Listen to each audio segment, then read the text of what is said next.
떠나는 가드너가 지한파다. 미 군정 신탁 통치를 다시 돌아보게 합니다.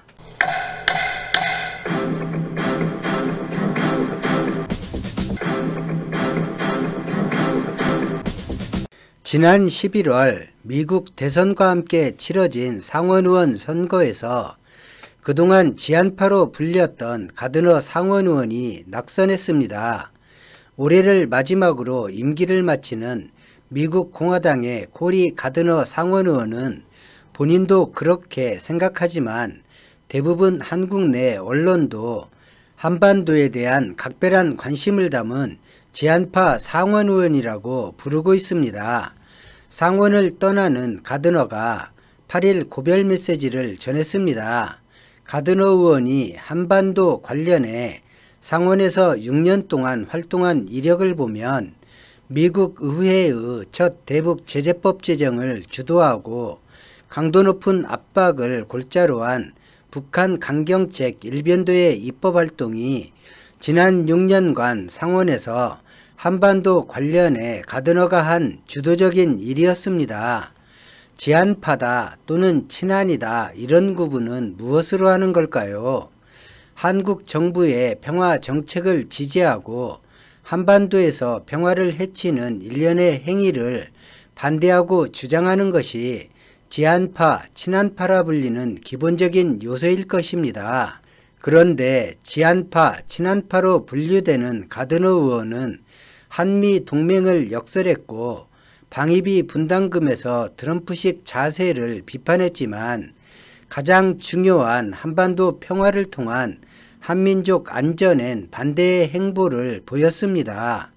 남과 북이 외세에 의해 갈라져 전쟁을 치르고 아직 종전을 못한 채 휴전 상태를 지속하고 있습니다. 남과 북이 군사적으로 대치 상태에 있으니 무조건 북한을 핍박하고 불편하게 해주면 그것이 한국을 이롭게 하는 것이고 그래서 지한파 또는 친한파로 쉽게 구분을 합니다. 사람이 세상을 살면서 가장 중요한 것은 안정된 삶일 것입니다.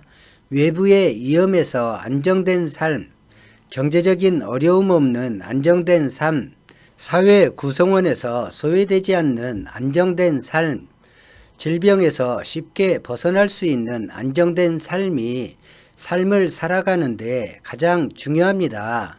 한국과 경제나 군사 외교에서 미국과 북한은 지대한 영향을 주는 두 나라입니다.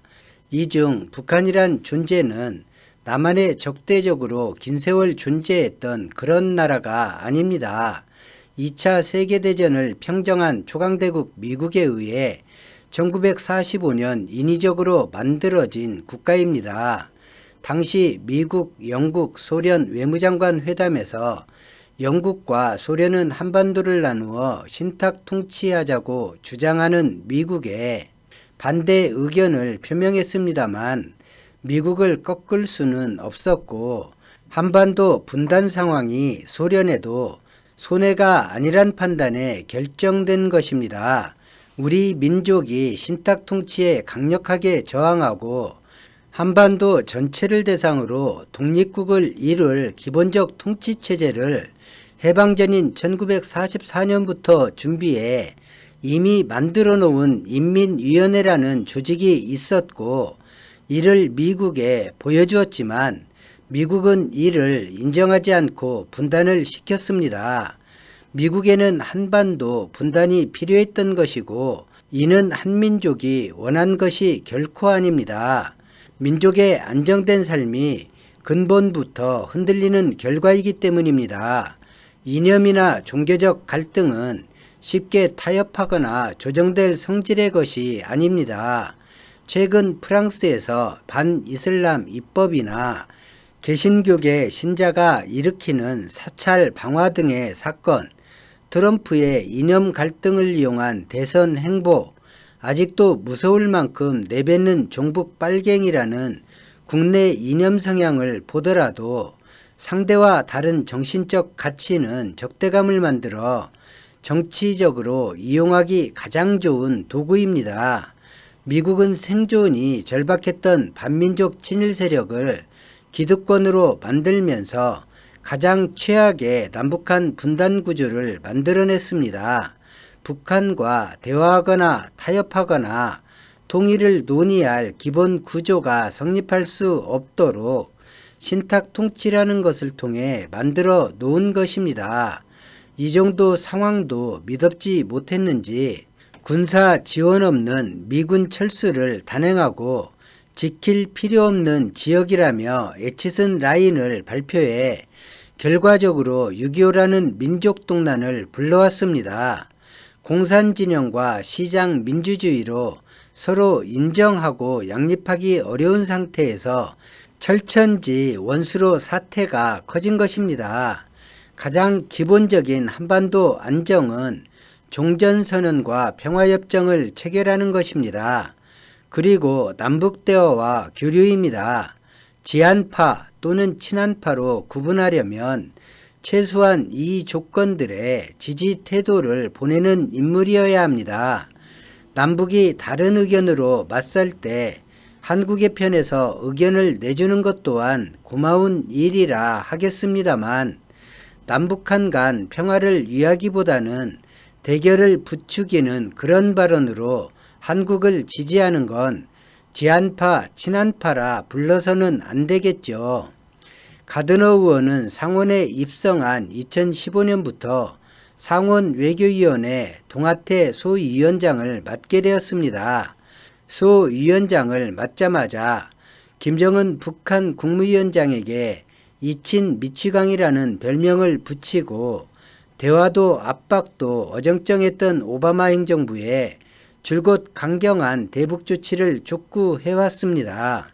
2017년 북한 외무성 대변인은 가드너 의원에게 최고 존엄을 모독했다며 그를 인간 오물, 정신병자라고 비난하기도 했는데 2017년은 북미 간 군사적 긴장감이 6.25 전쟁 이후 가장 심각했던 해이기도 합니다. 가드너 의원은 버락 오바마 행정부 시절 대북 정책 기조인 전략적 인내를 강력히 비판하며 강력한 대북 제재 강화를 주장했고 결국 2016년 북한 관련 미의회 최초 제재 법안인 대북 제재와 정책 강화법을 만들어낸 상원 의원입니다. 이 법은 북한이 완전하고 검증 가능하며 돌이킬 수 없는 비핵화를 할 때까지 즉 그 유명한 CVID까지 제재를 유지한다는 미국의 정책을 처음 명시한 법안입니다. 누가 대통령이 되든 합의를 어렵게 만드는 구체적인 족쇄가 이때 탄생한 것입니다. 가드너 의원은 이 법안을 기초한 트럼프 행정부의 대북 정책 기조인 최대 압박 정책을 일관되게 지지해왔습니다. 심지어 싱가포르 1차 북미 정상회담 이후에는 최대 압박 정책이 완화되는 것을 우려하며 북미 회담 합의사항을 어기라면서 한국과의 연합 군사훈련 재개와 추가 제재 부과 등 회담 이전으로 완전한 복원을 트럼프 행정부에 촉구했던 인물입니다. 북한이 비핵화하면 미국은 종전선언과 평화협정을 체결할까요?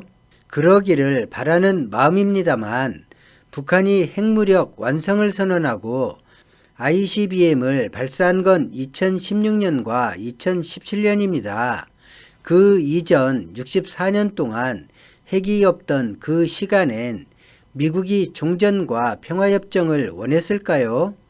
대한민국은 한반도 평화를 원합니다. 한민족의 안정된 삶을 원하고 있습니다. 전쟁과 갈등 지속 상황에서 미국이 한국 편에 있으니 우군이고 동맹이라는 그런 안도감은 어리석은 생각입니다. 전쟁 상태를 지속해 만일의 경우 함께 싸운다는 전제가 기본이 돼서는 안 됩니다. 국제법으로 종전선언과 평화협정이 체결되고 안정된 삶이 북의 침략으로 무너지려 할 때 함께 싸운다는 전제가 동맹이고 우군이어야 합니다. 문재인 정부가 2021년 5월 10일이면 임기 4년을 마치게 되고 1년의 임기를 남겨두게 됩니다.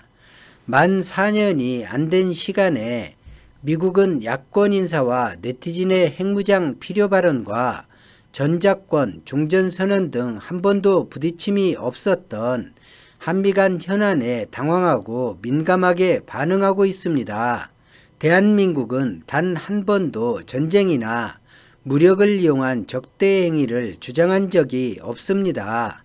한국이 주장한 건 한민족의 안정된 삶을 위한 기본적인 토대 마련을 주장했습니다. 분단 75년이 흐르고 미군이 한반도에 진입한 75년이 흐른 2020년에 처음으로 미국이 한국의 의견에 귀를 기울이고 진지하게 반응하는 것을 알 수 있습니다. 냉전 시대를 한반도에서 이어가며 미국이 원하는 대로 상황을 만들던 시대는 점차 저물어가고 있습니다. 냉전 산물인 분단을 이용해 미국이 요구하면 할수록 자존감을 일깨운 대한민국에서 자주권에 대한 한미 간 마찰과 한반도 평화 방안에서 마찰은 불가피할 것입니다.